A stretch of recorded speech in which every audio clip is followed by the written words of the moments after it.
we're going to be breaking down recession and inflation because that's on everybody's mind. It's potentially scary to keep hearing about how high inflation is and then the pending potential recession. Or are we already in a recession? Maybe we are. So the Fed just recently raised interest rates by 0.75 basis or 75 basis points, 0.75%.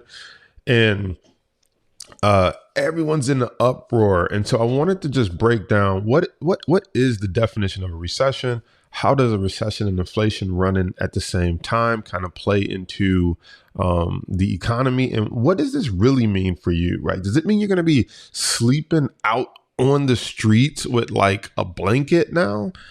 I don't think that's the case.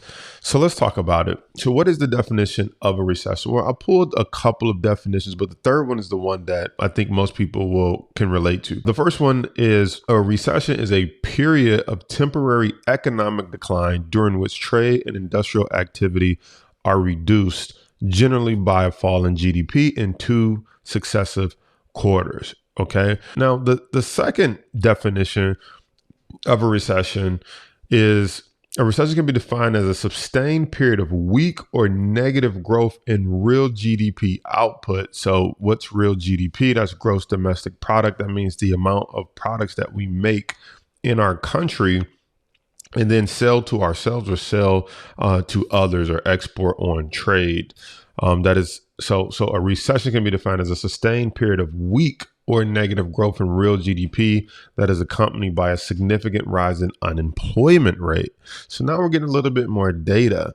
So we got weak amount of products that we're making in our country, weak amount of products that we're exporting or selling to other countries, and we have a rise in unemployment, which means more people are also not working. Okay. Now let's take it a step further. And this third definition, I think, is a little bit more simple. A recession is a downtrend in the business cycle, one that is characterized by a decline in production and employment. This trend lowers household income and spending, which consequently causes many businesses and households to delay making large investments or purchases. See, I think that one really encompasses what a recession is, because you may be like, well, what's a period of economic decline? And what is economic decline? And what is real GDP? And I don't even know what the unemployment rate is. But this third one, I think, makes a lot of sense. A recession is a downward trend in the business cycle, one that is characterized by a decline in production and employment. This trend lowers household income and spending, which consequently causes many businesses and households to delay making large investments or purchases. So let's break that down and let's go ahead and throw inflation into the mix, because inflation is basically, in simple terms, is when you're paying more than the average of what something costs. All right. And so for whatever reason, it could be a shortage of labor. It could be a backup in the supply chain, as we saw from COVID-19. But for whatever reason, the cost of a good has gone up. So let's talk about what this means to you as an average person. And then we're going to wrap it up by talking about what does it mean to a company. So you as an average person, when the cost of goods go up due to inflation, most people make a certain amount of money. And so at the end of the month or the week, you have a certain amount of money that you're left with that's extra. And so after you pay for milk, after you pay for gas, a roof over your head, maybe some food, you're left with a certain amount of money. Well, your house price usually doesn't fluctuate. So the roof over your head usually stays the same. Unless you're renting, then people can raise your rent because they're trying to keep up with inflation costs and they're going to pass that off to you. But let's just say you own your house. Your physical house usually doesn't increase because of inflation, but the cost of gas to drive your car, maybe the cost of fuel or energy to heat your house or electricity because of inflation, that cost may go up. The cost of food to stock your refrigerator, the milk, the going out to eat, all may increase, which is going to take money out of your household. So the the amount that you have now, if you were just living check to check, like I just got enough to buy milk, enough to eat food, enough to cover a roof over my head, enough to drive to and from work. Well, the moment that gets a little bit out of balance and you're saying, now the cost of milk went up, now the cost of gas went up, now the cost of heating and cooling my house went up, you just kind of went into a potential negative deficit if you're living check to check. If you're not living check to check and maybe you have an extra $1,000 left over, if all these expenses increase by, I don't know, let's say $500 total. Well, you used to have an extra $1,000 at the end of each month. Well, now you only have $500 at the end of each month. And so basically you just lost half of your discretionary income, which is the income that you could use to do fun things or just do whatever you want, which we'll talk about that in a second. So the second way that inflation impacts people mixed with a potential recession is you get the Fed raising interest rates. And so when the Fed raises interest rates, most people think, well, what's the big idea? Interest rates are going up. Well, we have to understand the relationship between interest rates and money. When interest rates are low, people say you have free money. When interest rates are 3% or below 3%, it's kind of like free money. It means the cost to borrow is so cheap. You're paying, 3 cents on the dollar just to borrow a dollar. That doesn't impact you much. You're like, give me as much money as I can. I'll pay as many 3 pennies on the dollar as I can because I can take that money and invest it and make more, or I can take that money and buy something that I've always wanted and I can afford it because I'm only paying 3 cents on the dollar more than what it costs to enjoy it right now.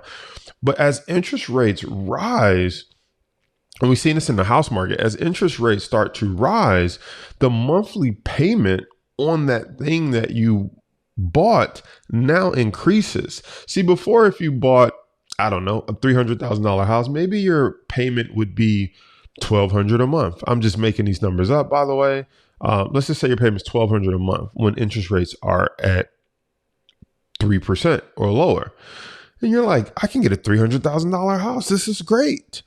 Normally you wouldn't buy a $300,000 house, but now the interest is so low, you're like, I can get a $300,000 house. And so what would happen is people who could normally afford a $200,000 house are willing to pay $100,000 over for that house because they can now have the same payment at a $200,000 house, or should I say at a $300,000 house, that they would at $200,000. So they're willing to pay $50,000, $75,000, $100,000 over asking price because it doesn't matter because your monthly payment of what you would have been used to or what you were willing to pay stays the same.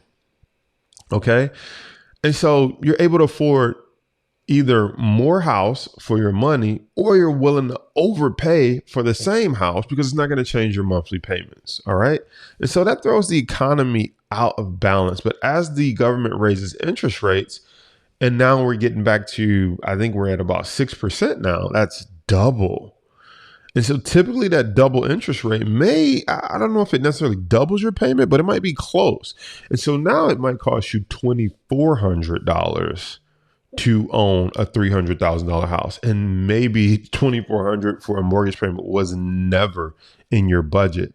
So now not only can you not buy a $300,000 house, now a $200,000 house also costs right almost $2,400 now.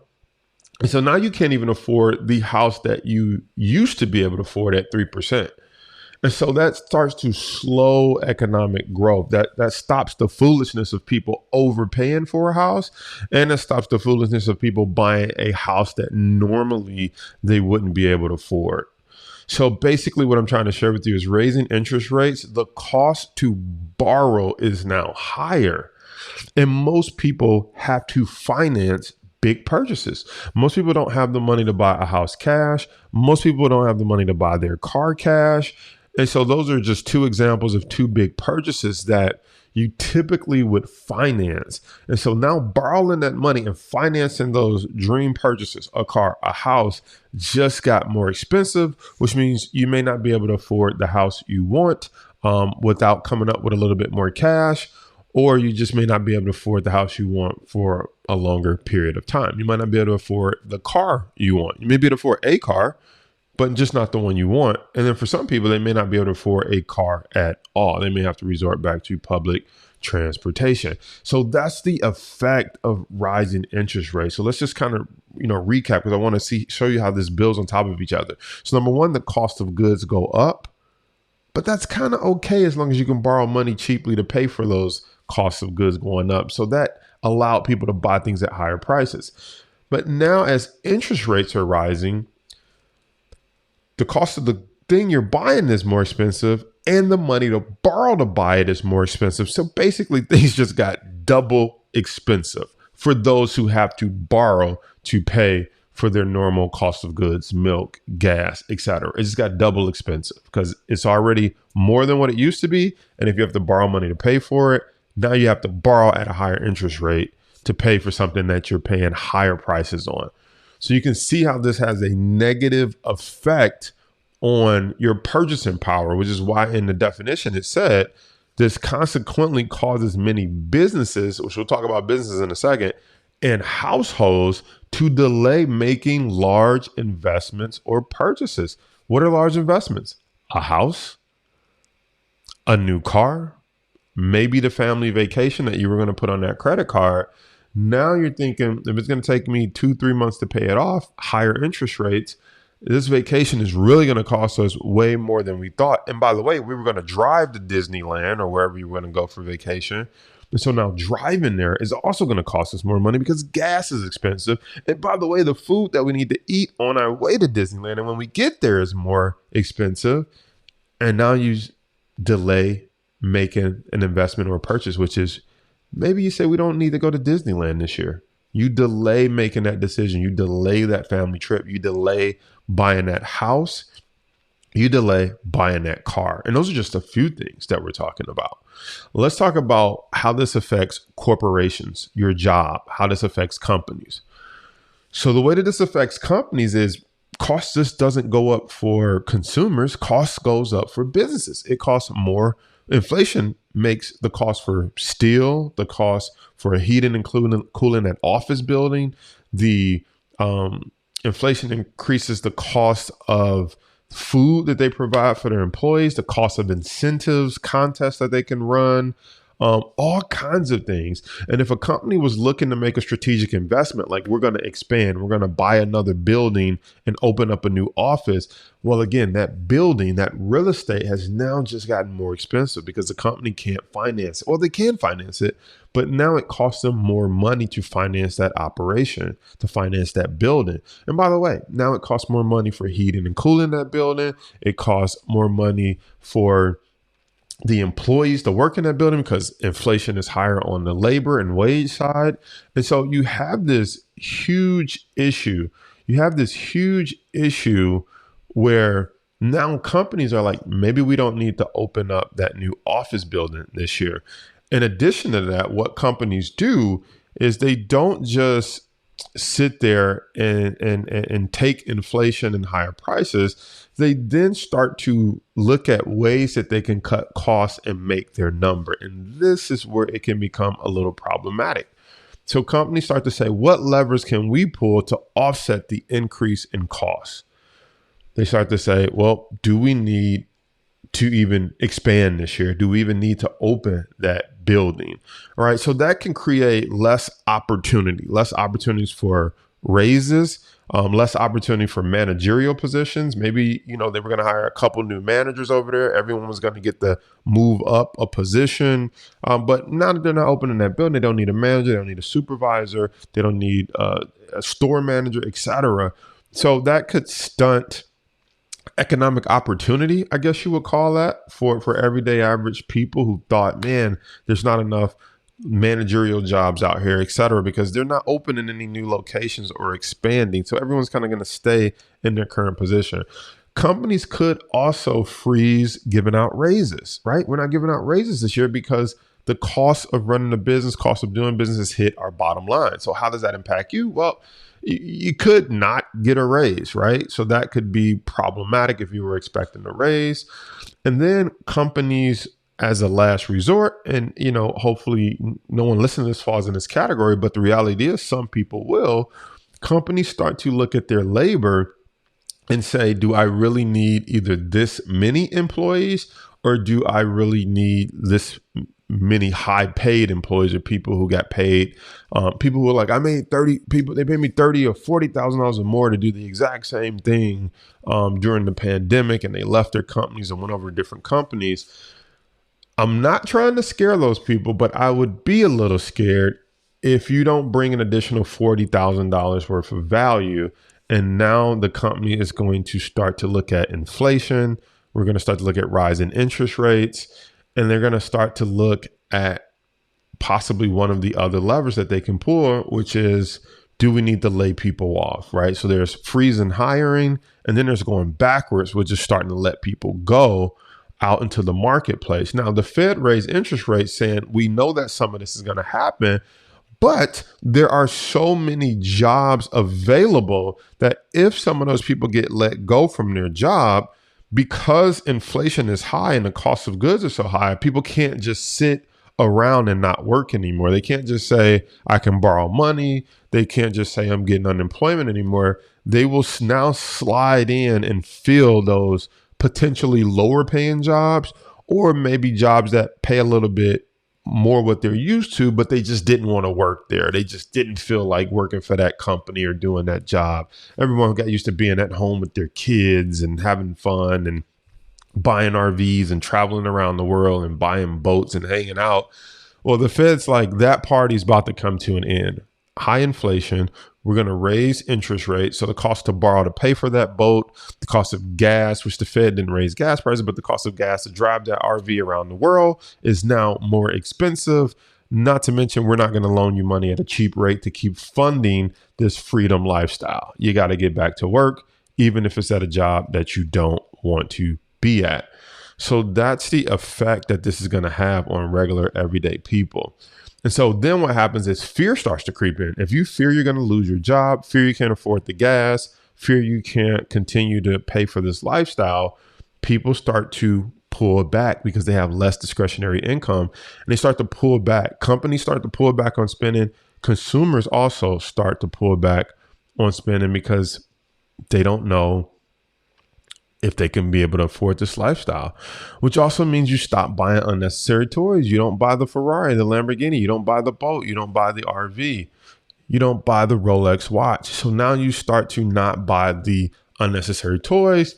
And then also that translates into less vacations, right? As again, you start to question, do we need to go to Disneyland this year? And can we even afford to go to Disneyland this year? So really, this starts to hit you because cost of things that you want to do go up, and then your certainty about your job or the how much discretionary income you're going to have, even if you keep your job, you start to fear and worry about what you will have at the end of each month to spend the longer this goes on, the longer the higher cost to borrow and the longer the higher cost of goods go on. And so the Fed is hoping to tame some of that by increasing interest rates, which is going to lower demand because most people can't buy it because of the reasons that I explained.